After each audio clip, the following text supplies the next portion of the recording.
There is a sentence many of us were never taught how to say. It is short, it is simple, and yet, for so many of us, it feels almost impossible. No, not a dramatic no, not an angry no, just a quiet, honest no. Somewhere along the way, we learned that saying yes made us good people, that it made us kind, dependable, lovable. We learned that no was rude, no was selfish, no meant disappointment, conflict, rejection. So we said yes. Yes to things we did not want. Yes to conversations that drained us. Yes to obligations that hollowed us out.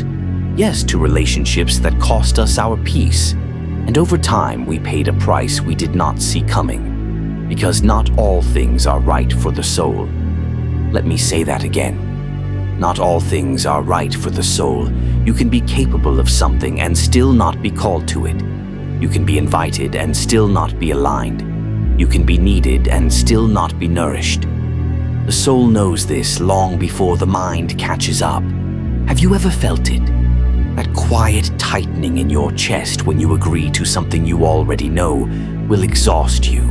That subtle heaviness that settles in when you commit, even though every part of you wanted to step back. That is not weakness.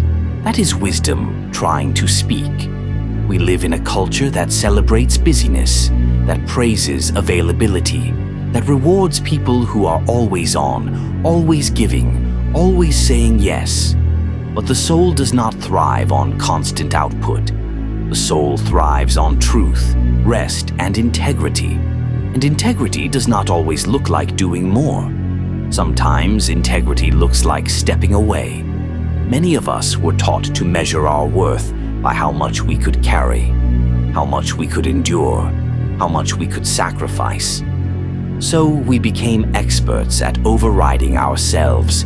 We ignored our fatigue. We dismissed our discomfort.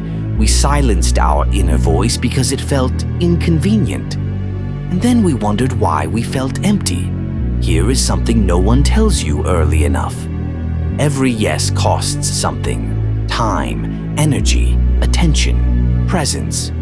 When you say yes to everything, you are quietly saying no to yourself. And the soul keeps score.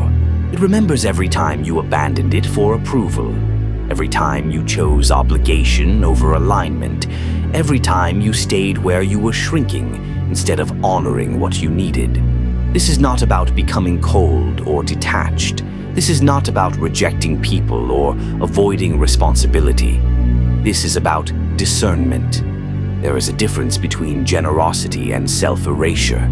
There is a difference between service and self-betrayal.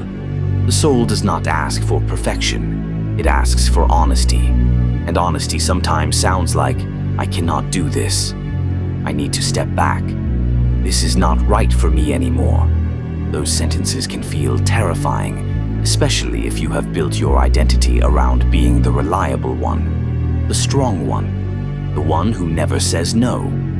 But ask yourself this, what has that version of you cost?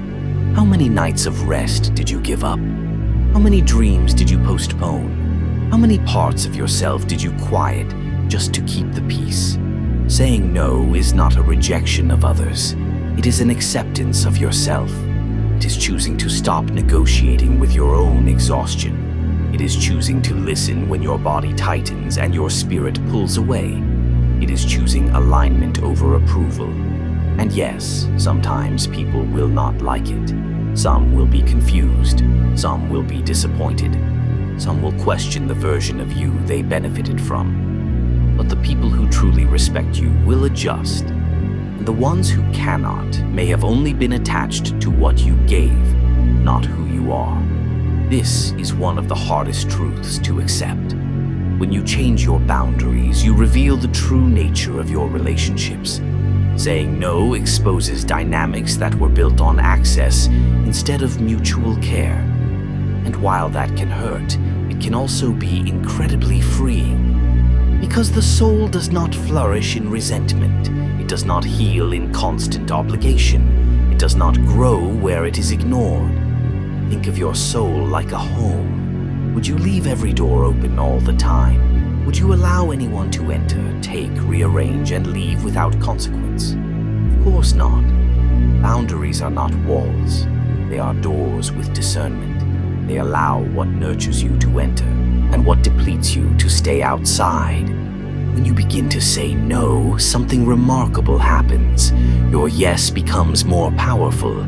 Your time becomes more intentional. Your presence becomes more authentic. Your energy begins to return to you. You stop living reactively and start living deliberately.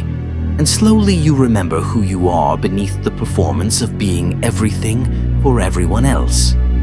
There is grief in this process. Let us be honest about that. You may grieve the version of yourself who tried so hard to be accepted. You may grieve relationships that change or fall away.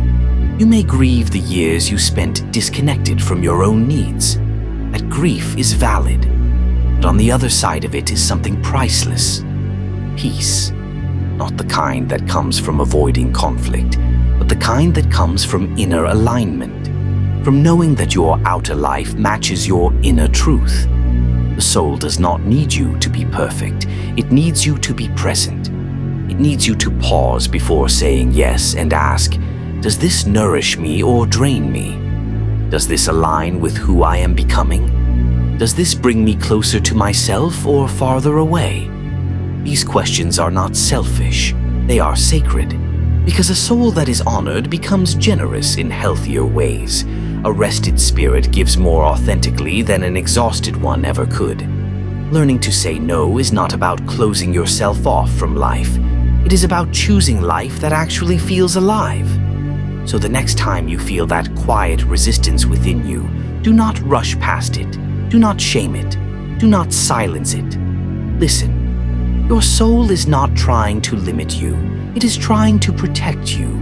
It is trying to guide you home. And remember this. You are allowed to say no.